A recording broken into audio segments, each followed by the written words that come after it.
brand new hour of Fox News Live. I'm Aisha Hasni in Washington. Pope Leo XIV marking his first Good Friday Mass as pontiff ahead of tomorrow's Mass from St. Peter's Square as Christians around the world are celebrating Holy Week. President Trump is in Washington this holiday weekend as the administration monitors the search for the airman who is still missing after a U.S. fighter jet was shot down in Iran this Friday. And it comes as reports say that Trump is saying that the downing of this jet will not affect negotiations with Iran as the conflict goes on. So let's bring in now Alex Hogan. She is live for us with her first hit from the White House. You normally see Alex from our Foreign Bureau in London. She is now joining us here in the Washington Bureau. A big welcome to you, Alex. Hi, Aisha. Thank you so much. And it is great to be with you and great to be back stateside. But right now, what we are following is this ongoing search for this U.S. service member. That search continues after Iran yesterday shot down this F-15E. U.S. troops were able to rescue that pilot. But this is the first time since 2003 that an American warplane has been shot down over enemy territory. Yesterday, a second U.S. warplane was also hit by enemy fire. U.S. officials say that the pilot was rescued after ejecting over the Persian Gulf.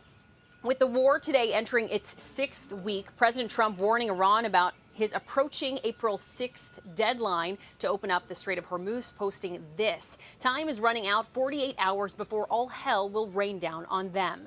President Trump released his 2027 budget blueprint yesterday, which includes boosting defense spending by $1.5 trillion, about 40%. It would cut non-defense spending by $73 billion, or 10%. How do we not have the money to feed kids or to make healthcare more affordable, yet we have the money to continue this war?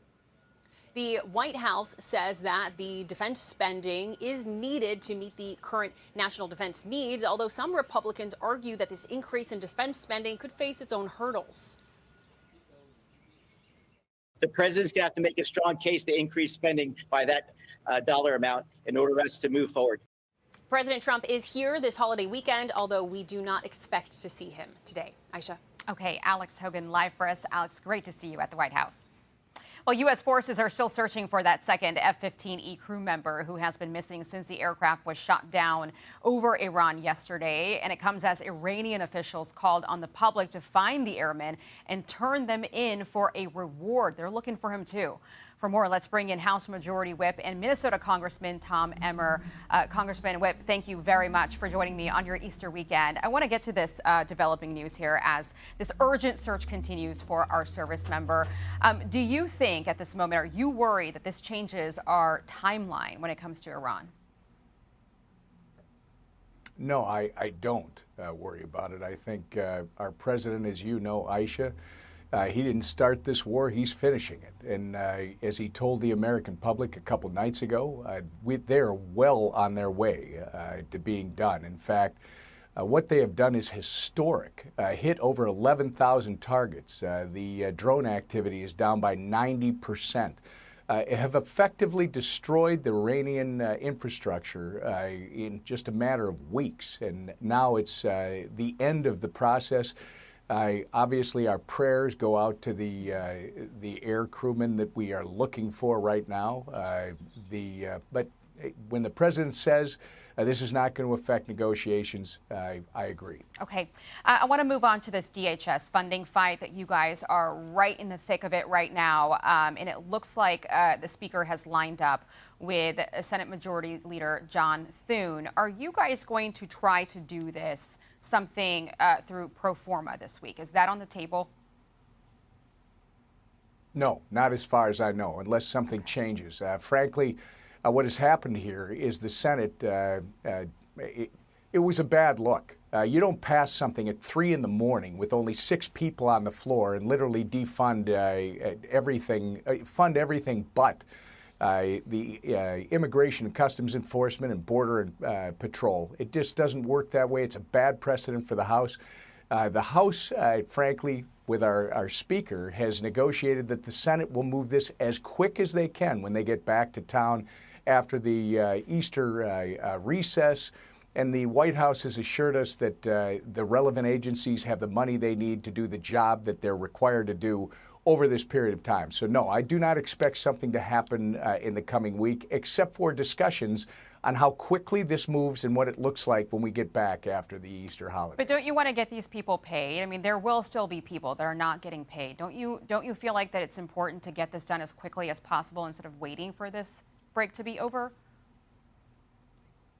Aisha, the House has done this. We've passed complete funding 4 times. By the way, a bill that was agreed to on a bicameral, bipartisan basis, Republicans and Democrats.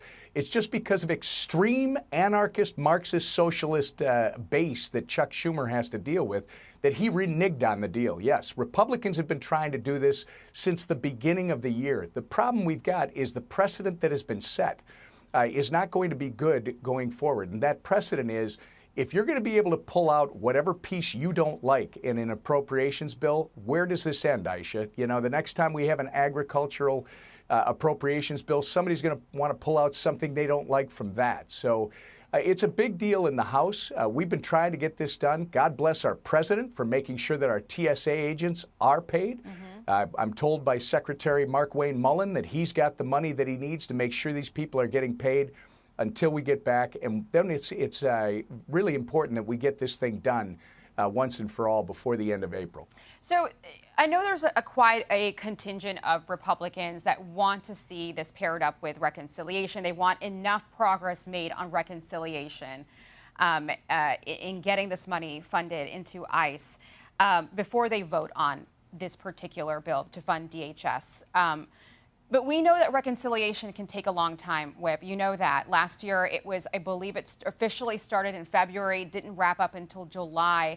So make the case to federal workers out there who are already frustrated that this is going on and has lasted this long. It started, I think, on Valentine's Day.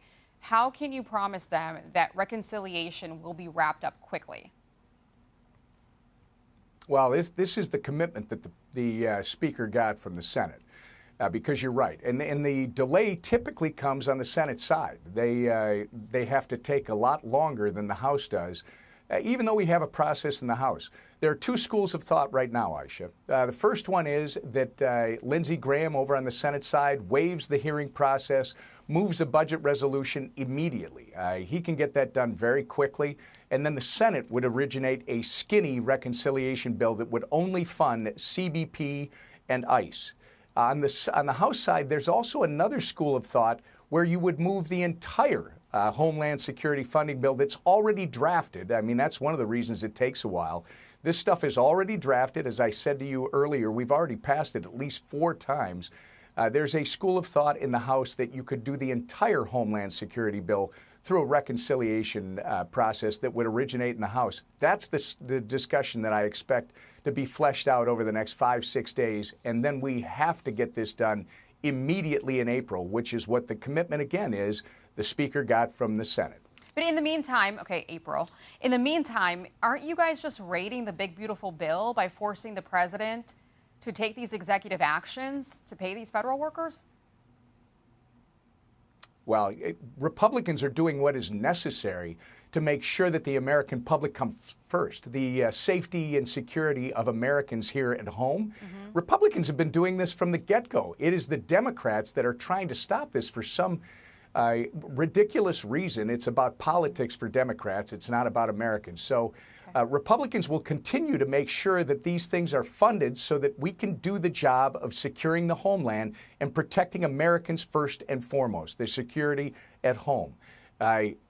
Regardless of where that money comes from, it has to be done, and Republicans will make sure that it gets done. And ultimately, we've got to make sure these agencies are funded for the long term, because if we allow this to continue, these radical Democrats are literally going to undermine this process every single time. This is not just about today, Aisha. This is about the future.